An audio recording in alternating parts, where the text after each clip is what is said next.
On the outskirts of a small, forgotten town stood an old, decaying house that the locals called the Whispering Manor. The stories surrounding it were whispered with both fear and fascination. It was said that the house could hear your secrets, and that, if you listened closely enough, it would reveal its own. One autumn evening, a curious young woman named Clara decided to investigate. Armed with nothing but a flashlight and a notebook, she ventured inside, her heart racing with a mix of excitement and dread. The air was thick with dust, and the floorboards creaked underfoot, as if the house were awakening from a long slumber. Clara wandered through the dimly lit rooms, her flashlight beam dancing across peeling wallpaper and forgotten furniture. In the parlor, she found a grand piano, its keys yellowed and cracked. She pressed one, and the note echoed through the silence, a mournful sound that seemed to reverberate in her chest. As she wrote down her thoughts, she heard faint whispers, almost imperceptible. "Help us. Remember." They seemed to drift from the walls themselves, weaving in and out of her consciousness. Clara shivered but couldn't resist. She followed the whispers deeper into the house, drawn by an unexplainable urge. In a narrow hallway, she discovered a door slightly ajar. Pushing it open, she stepped into a small, dimly lit room filled with old photographs. Each picture showed a family at various stages of their lives, but something was off. Their faces were eerily distorted, as if twisted in perpetual sorrow. One photograph caught her eye. A group of children playing in the garden. In the background, just barely visible, was a figure in a dark dress, staring directly at the camera with hollow eyes. Clara's breath caught in her throat. The whispers grew louder, more urgent. "Find her. She's lost."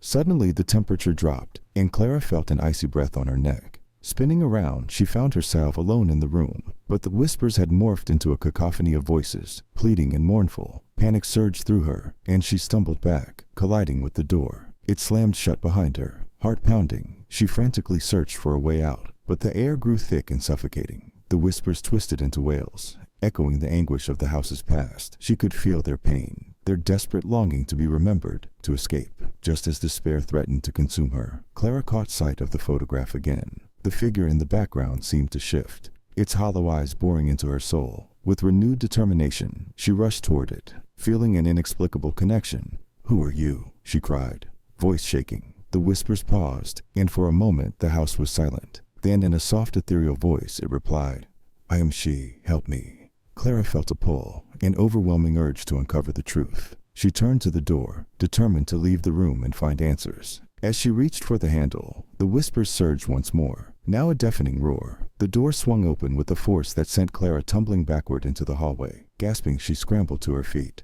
her flashlight flickering. The whispers seemed to mock her, fading into silence as she ran for the exit.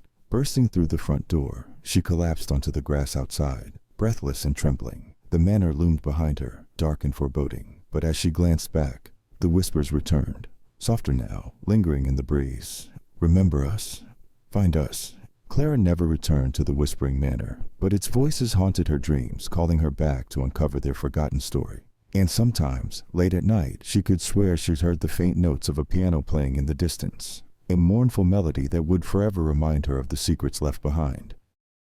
The Watcher in the Woods. I never thought I'd be the type of person to get spooked by a patch of woods, but ever since I moved back to my hometown, things haven't felt right. My cabin sits right at the edge of the forest, and at first, I thought I'd love the isolation, the peace of mind that comes with being surrounded by nature. But something's off. It started with a strange feeling, like someone was watching me whenever I stepped outside. I brushed it off at first, thinking it was just me getting used to the quiet after years of city noise. But the feeling never went away. In fact, it got stronger. Then one evening, I was out walking my dog along one of the old trails when I saw him. Deep in the woods, just beyond where the trees thickened, stood a figure. He wasn't moving, just standing there, half hidden in the shadows, staring. At least I think he was staring. I couldn't see his face. My stomach twisted, and I felt cold all over. My dog started growling low in his throat. His hackles raised, and I knew it wasn't my imagination. I hurried back to the cabin, my heart racing, and locked the door behind me. I tried to tell myself it was just someone passing through, maybe a hunter or a hiker, but I couldn't shake the feeling of dread. Over the next few days, I couldn't stop thinking about the figure in the woods. I kept my blinds shut at night and made sure all the doors were locked. But then, I saw him again. This time he was closer, standing just at the edge of the clearing, watching. My skin crawled as I froze in place. He didn't move, didn't make a sound, just stood there, half in shadow. I wanted to call the police, but what could I say?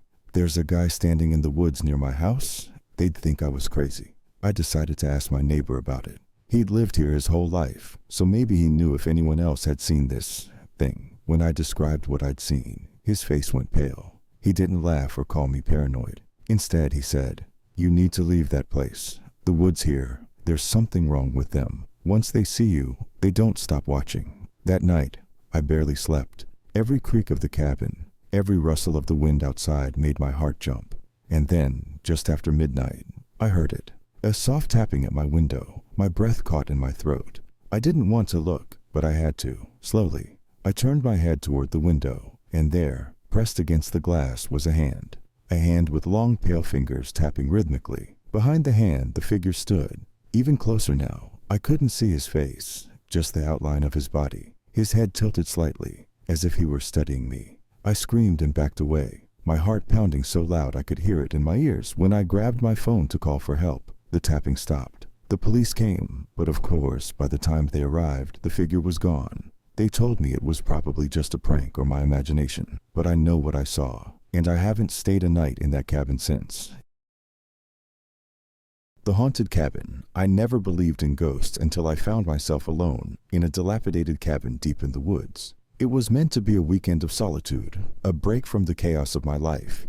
But I felt the unease the moment I stepped through the creaking door. The air inside was stale, heavy with the scent of decay. Sunlight struggled to penetrate the grime-covered windows, casting long, eerie shadows that seemed to shift as I moved. I tried to shake off the unsettling feeling and unpacked my gear. A faded journal lay on a dusty table, its pages yellowed and brittle. Curiosity got the better of me, and I began to read. The entries spoke of a family who had once lived here, their joy slowly replaced by fear. They described shadows that whispered in the night, dark figures lurking just beyond the tree line, and the sense that they were being watched. I laughed it off, dismissing it as the ramblings of a superstitious mind. As night fell, the wind howled outside, and the temperature dropped. I stoked the fire, hoping it would chase away the growing dread. The woods outside became a cacophony of unsettling noises, branches scraping against the cabin, distant howls that sent shivers down my spine. Then I heard it, a soft whisper that floated through the air just beyond the reach of my comprehension. "Get out." My heart raced. I grabbed my flashlight and stepped outside, convinced it was just my mind playing tricks. The moon cast a ghostly glow over the landscape, illuminating the path I had taken. I walked to the edge of the clearing and stared into the darkness beyond, my instincts screaming for me to turn back. Suddenly, a figure emerged from the trees, shrouded in shadow. I stumbled back, the flashlight flickering. The figure had no discernible features, just a swirling mass of darkness. Panic surged through me as it moved closer, its whispers growing louder, more insistent. "Leave this place." Adrenaline kicked in, and I turned to run. I burst through the cabin door, slamming it behind me. The whispers morphed into wails, echoing through the cabin. I barricaded the door, my mind racing with thoughts of escape. I had to get out before whatever that thing was got inside. Grabbing my backpack, I dashed for the back door, my pulse pounding in my ears. The whispers intensified, wrapping around me like a suffocating blanket. I flung the door open, sprinting into the woods. Branches clawed at my skin as I ran, the darkness enveloping me. I could hear it behind me, the sound of footsteps, soft yet persistent. I didn't dare look back. My lungs burned, and I could feel panic rising within me. The path was twisting and confusing, but instinct guided me through the trees. I had to keep moving. After what felt like an eternity, I burst into a clearing. The faint glow of the moon reflected off a small pond. Desperate, I dove behind a large rock, gasping for breath. The whispers grew faint, almost frustrated, as if the entity was losing track of me. I stayed hidden, listening as the footsteps approached the edge of the clearing. I held my breath, praying it wouldn't find me. The shadows moved restlessly, searching for their prey. Finally, they faded, retreating into the darkness. As dawn broke, the first light of morning pierced the trees, illuminating the ground around me. I remained hidden until I was sure it was gone. Slowly, I made my way back toward the cabin. It was still there, silent and uninviting. I grabbed my things and fled, promising myself I'd never return. The woods felt different in the daylight, less foreboding. I reached my car and took one last look back at the cabin, its windows like empty eyes watching me leave. I drove away, the haunting whispers fading into memory, but I knew I would never forget the terror of that night. It was Halloween night in Los Angeles, and the city buzzed with excitement. My friends and I, armed with cheap costumes and a handful of candy, decided to take our trick-or-treating adventure to the old neighborhood near Griffith Park. The streets were alive with laughter and the distant sound of eerie music, but there was one house that had always captured our imagination: the abandoned mansion at the end of a narrow, overgrown lane. "Come on, Jacob. Let's check it out," my best friend Max urged.